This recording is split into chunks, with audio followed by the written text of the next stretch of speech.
Good morning. This is going to be a quick one. So, we are still in thermodynamics. We are going to start talking about the relationship between heat and work specifically today. So, we have already talked about the way that heat can be transferred and how to calculate that. And now we're going to get some new formulas that relate heat quantitatively to work. So when we were talking about internal energy, we talked about internal energy before, about how that's the energy of the total system, right? So if you have lots of molecules, you're including both their kinetic and potential energy, right? So internal energy can be used to do work. So heat and work both refer to energy that's moving, so energy in transit. Work can increase internal energy, and then internal energy can then decrease through a transfer of energy as heat. The opposite is also true. So here's an example. You have the hot plate, right? So hot plate's heating up this Erlenmeyer flask with some water in it.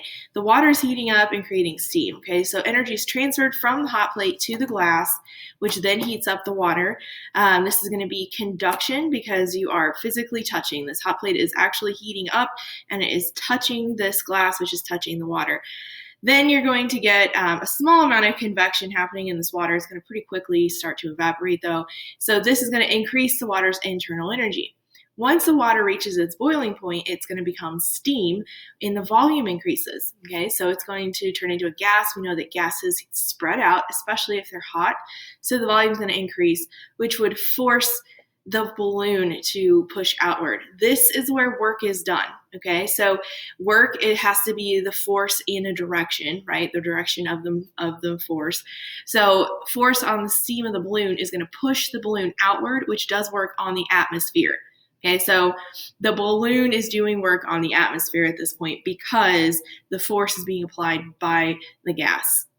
The steam's internal energy is going to decrease as it does work because it's going to be losing some heat energy to its surroundings. So a system is going to be a set of interacting components considered to be a distinct physical entity, okay? So a system is going to be like the system inside of this setup. So your water, the vapor, all the pressure and heat exchange that's happening, that's going to be within this system. Systems are rarely going to be completely isolated, so we also have to account for the environment, okay? So other influences that can affect the behavior of the system. So if you had this setup going on and the room suddenly was cooled to below freezing, you're going to need a lot more heat energy to continue the transfer of energy enough that this will expand the balloon. Or if you change the pressure, so if the pressure was very high on the outside of this system, you would need to do more work to get this balloon to expand.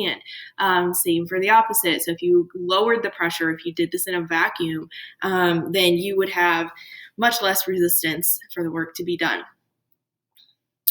So here are the formulas that we're going to be using in the relationships within them. So pressure is going to be a measure of how much force is applied over a given area. Okay, so when we're trying to calculate the pressure of a system, it's going to be force divided by area.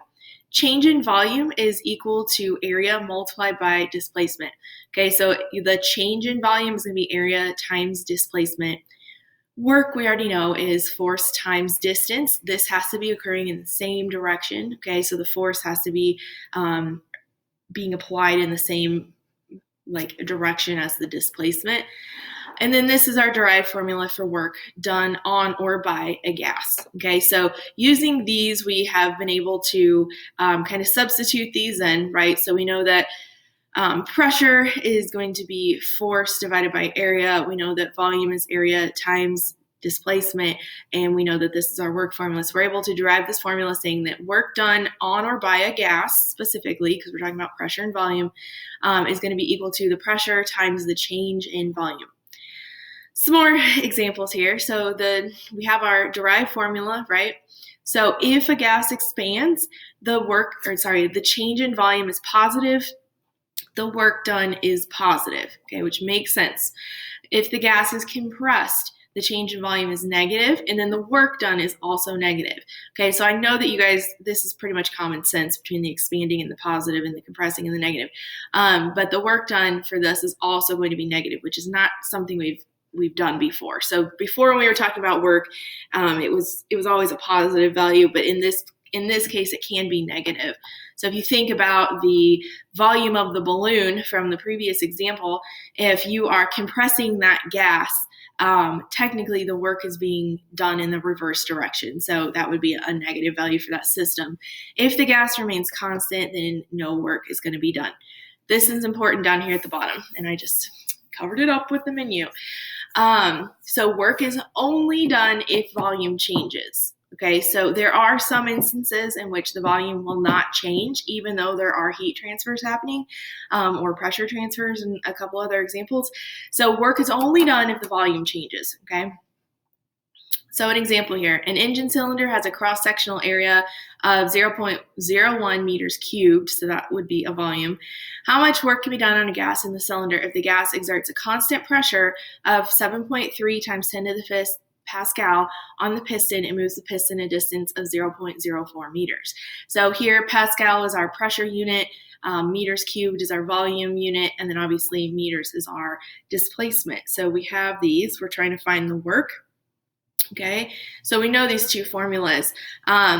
First, we're going to solve for the change in volume because we know that we have the area and then also the displacement. Okay, so we have the area of 0.01 and then you have your displacement of 0.04. Multiply those to get our change in volume. Okay, now that we have the change in volume, we know that we already have pressure, so we can substitute those values into this formula to solve for the work done. So this is going to be a positive value, so you can say that 300 joules of work were done in a positive manner. So here's some other processes that can happen where they're a little bit unique and you might not have necessarily work done on the system because there's no volume being changed. So isovolumetric process, the gas undergoes a change in temperature but no change in volume. Okay, so if the temperature is changing but the volume is staying the same, then no work is being done on or by the system. So this might be something, let's see. There's an example I'll show you after we're done going through all three of these. So this might be something where you have like an enclosed system that can't be moved. So isovolumetric means that you do have a change in temperature. In a different situation, the volume would expand, but it's not expanding in this case. So no work is being done. Isothermal processes is where the temperature does not change when the energy is transferred. This would be caused by pressure. Okay, so if we're increasing the pressure in a system, think the balloon.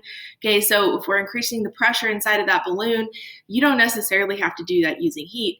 So that just means that isothermal just means that we're changing the pressure, but we are not doing that by changing the temperature. Adiabatic process is where some changes will occur, but no energy is transferred. Okay, so overall, you might have a temperature change, you might have a slight volume change or pressure change, but no energy is actually transferred. So the changes in internal energy have to equal the energy transferred from the gas as work. So for isovolumetric process, this would be an example of that. Here you have a piston, so like an enclosed cylinder with a piston. These walls are not going to expand because they are much less resistant to change in their shape as the gas inside, right? So you can change the pressure inside of here and technically change you would be changing the volume if these were more flexible, but since they are firm, they're not going to change. Isothermal process, another example here, would be a change in the system where the temperature remains constant. So here, we talked about this with the latent heat slide on the day before. So as a phase is changing, the temperature will remain the same, even though we know that there's changes happening in this process, okay? So temperature of the system is not going to change, but other things are changing, okay? So obviously in this example, pressure is not causing this to happen, heat is causing this to happen, but the temperature of the system is going to remain the same until it has completely evaporated. Okay, that's why boiling water stays at the same temperature the whole time it's boiling. In the adiabatic process, you can have other changes that are happening, but overall, the heat or the matter inside of that system is going to stay the same. So you have an enclosed system here, so you can increase the pressure, you could potentially increase the temperature, but no work is being done on this system, if you're looking at the outside of this case, nothing is moving outward or changing within that. So that's it for today.